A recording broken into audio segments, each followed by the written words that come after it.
Hey Masako, this isn't What If Week, what's going on? Well, I like you guys, so here's a treat. Hey guys, MasakoX here. Since I started doing What If Week properly back in April, I have had tons of requests for different what ifs and scenarios. It's been crazy. Some of them were really fascinating, and some of them were relatively short, meaning that there wouldn't really be much to talk about, and it wouldn't really make a meaningful video. So, I've taken 3 of the most compelling what if scenarios that might be too short for a dedicated video, and made it into something that we can squeeze into one. So think of it as a lightning round. A what if lightning round. If you wish to submit your what ifs, then do keep on sending them, because they might end up being their own video or in one of these that are scattered across my calendar. Just to keep you guys topped up with speculation and investigation, keep you on your toes. So, are you guys ready? Let's go. What if number 1. What if Beerus woke up early? This has been one of the most requested what ifs that I have received. I can understand why, because it's Beerus. He can do a lot of stuff if you woke him up early. But honestly though, for many scenarios it would be pretty short. He would just wake up, try and find Super Saiyan God, find Goku, he's not strong enough, he gets angry, he blows up the planet in frustration. Then he goes back to sleep. But it all depends on when Beerus wakes up. That's the key ingredient in this what if. I would propose that Beerus woke up early around the time of the Namek saga, when pretty much all the main characters are on said planet. Around this time, Frieza has reached his final form and he is toying around with the cast, as Vegeta is now trying out his brilliant plan of almost dying at the hands of Dende and Krillin. Goku's currently in the medical machine after being Vegeta's stress toy after the whole Goku Ginyu transfer frog incident. So yeah, a lot of stuff going down, pretty much at the peak of the arc. Meanwhile, Beerus is having a troubled snooze when one of his alarm bombs explodes prematurely. Don't worry, it happens to all of us. He would be woken from his slumber in his little kitty pen, and as he slinks down to breakfast, he actually asks Whis what the hell is going on. Just so you know, this is 16 years prior to when he would wake up in Dragon Ball Super. Whis, like in the anime and movie, informs Beerus that planet Vegeta has sure enough been blown up, and that some of the Saiyans weren't there when the planet exploded, and they are scattered across Universe 7. With Beerus being the god of destruction, he is displeased at this notion and blames Frieza for his incompetence, and plans to Hakai him one of these days should he actually come across him. That will give him at least a stern talking to, and blame him for waking him up, because he does that. Whis spots Frieza on planet Namek, and by this time Goku has arrived on the scene. Beerus's curiosity is piqued at the sight of seeing Frieza in his final form. Who on earth would make him want to go into his final form?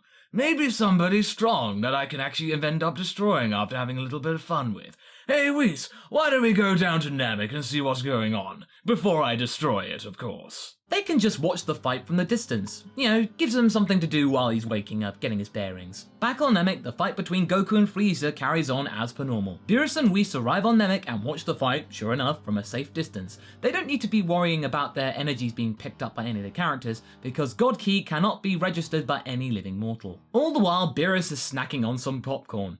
Oh, say Whis, that Saiyan down there is certainly a lot stronger than the ones I saw on that mudball of a planet. What gives here? You know what, I'm actually kind of sad that I let them be destroyed. Almost. He then comments that he knew all along that some of the Saiyans would slip through the net and just appear across the universe. He totally meant to do that. Yeah. Whis doesn't buy it. Goku then uses his Kaioken times 20 technique, and this piques Beerus' interest even more. It reminds him of something that he was dreaming about before he was so rudely woken up by an errant alarm clock. You remember a red tint and something different from something else. He can't quite put his finger on it, but maybe if he just keeps watching, he might be able to think of it. It was definitely something to do with Saiyans, but it wasn't a Saiyan, but what was it? Time passes again, and by this time, Krillin has been blown up by Frieza. Beerus then decides to throw in a little quip. Looks like he had a problem with that bald one, eh, Whis? Beerus, they're both bald. So exactly are you referring to? I shouldn't have to clarify, Whis. You know exactly well what I meant. Yes, Lord Beerus, whatever you say. Whilst this bickering is going on, Goku is angered. This has ruffled his jammies, and he now powers up into the Super Saiyan transformation that we all know and love. This stops the godly argument dead in its tracks. Beerus asks Whis if he has any idea what this form is. He doesn't remember this from the Super Saiyan guidebook. Whis then concludes that this might have something to do with the legendary Super Saiyan thing that was going about around 500 years ago. It looks kind of similar, but not quite the same. It might have something to do with it. To be fair, it did almost tear a section of Universe 7 apart, so I think Whis would remember. As Frieza is fighting Super Saiyan Goku and failing miserably, Beerus then hits upon the idea of what he was dreaming about. Ah yes, it was the Super Saiyan God. Might this Saiyan be the one from his dream? As Beerus is musing this, Frieza has had enough, and he then launches his ultimate attack, the Death Ball, pointing directly at Namek's core. Beerus is wrapped up in his thoughts, and he is rudely interrupted when he sees Frieza's Death Ball careening towards the planet. This will not do. He will not be disturbed. How dare Frieza? With a flick of his finger, the Death Ball is sent careening out into space, safely away from anybody, exploding right above them. As the bright light dissipates, Frieza then sees Beerus right in front of him and is aghast. Frieza is surprised, to say the least, to see the God of Destruction before him, and awake. He asks Beerus what he's doing there. Beerus at first is quite cordial with Frieza, but it's really fleeting and kind of mocking, because immediately he makes it quite clear that he is displeased with Frieza. He is weary of Frieza's temperament, he's bored with him, and then to make matters worse, Frieza tried to destroy the Saiyan that might be the key to the thing that was nagging Beerus's brain,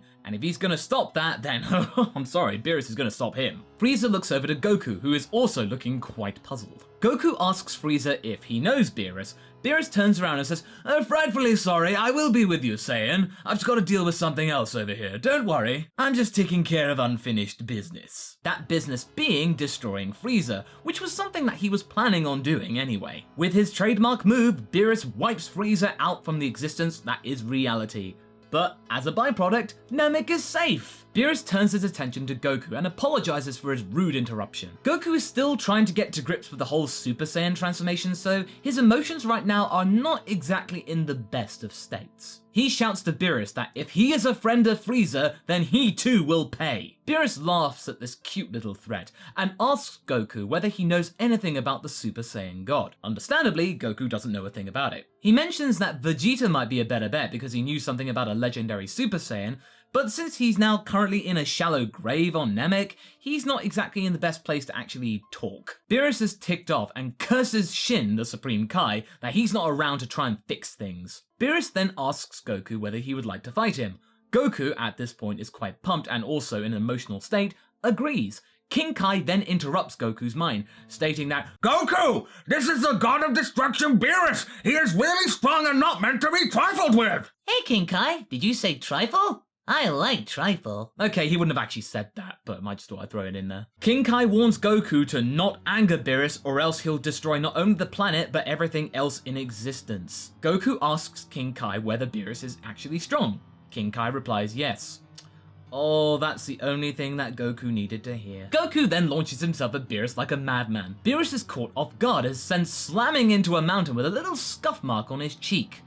Ooh dear. I mean, he's not actually damaged, but I'm pretty sure that he's kinda nettled right now. He smirks a little bit before slamming Goku down into the dirt. Beerus is a little disappointed after tossing Goku around some more and lands at Goku's eventual crash site. He says that Goku couldn't possibly be the Super Saiyan God, he'd be too weak, and he should ask other Saiyans about whether they know about the Super Saiyan God. But since there are no other Saiyans around to ask, then he tells Goku to get the hell on with reviving Vegeta so he can get some answers out of him. But since there are no Dragon Balls on Namek currently, Goku says it's going to be a real hard task to do and it will take a while, because they'll have to use the Earth Dragon Balls eventually. But he says that he'll do his best. Beerus is not entirely convinced by this, but he's just so tired he doesn't really care anymore, and he's kind of finding it hard to stay awake. Whis then turns to Goku and apologizes for the interruption before departing. Goku is left bemused as he then powers down and then everybody leaves Namek. Beerus and Whis head back to their home and Whis promises to fix the alarm bombs, so that means that never happens again. Meanwhile, Beerus is lightly dozing and he's muttering something about Goku and Super Saiyan God, you know, that's pretty much what he does. Whis promises to keep an eye on Goku while Beerus is asleep. And with that, Beerus arrives home and he goes back to bed. So basically, Beerus woke up, took out Frieza, and then saved Namek on the basis of a hunch. That means we'd have no Mecha Frieza to deal with because, you know,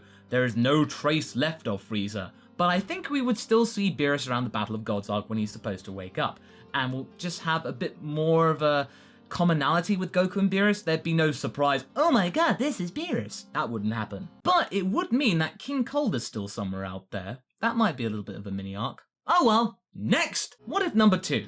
What if Majin Vegeta succeeded in killing Majin Buu? For this one, we head to the Buu Saga, to the point when Majin Vegeta has regained his composure and is about to sacrifice himself to destroy Majin Buu and save the planet. In the original anime, Buu's regeneration meant that when Vegeta did the deed in the anime, he eventually just recomposed together as if nothing happened and Vegeta's death was all in vain. So let's say that Vegeta landed on the idea of blowing himself up a lot earlier when he had a lot more energy on tap. Well, the short answer would be that Vegeta would blow himself up and Majin Buu is completely vaporized instead of being partially vaporized. Vegeta's body falls to the ground and is just practically stone-like, like in the anime. So the Majin Buu saga is over before it really began. But Babidi is still alive. Barely. But without Majin Buu there to heal him, he is basically just half a body just left out in the desert to then rot under the sun and buzzards to pick out his organs. Ugh, I mean, it's not gonna be a good end. I'm sorry, it gets kinda dark, but that's the truth. Needless to say, Vegeta would be wished back, as was anyone else that was affected by Majin Buu and his cronies. As was anyone who was actually a victim of Majin Vegeta's antics earlier on in the arc. Yeah. What else would happen then? Well, most importantly, we wouldn't have the adorable friendship that is Mr. Satan and Majin Buu. That wouldn't have happened.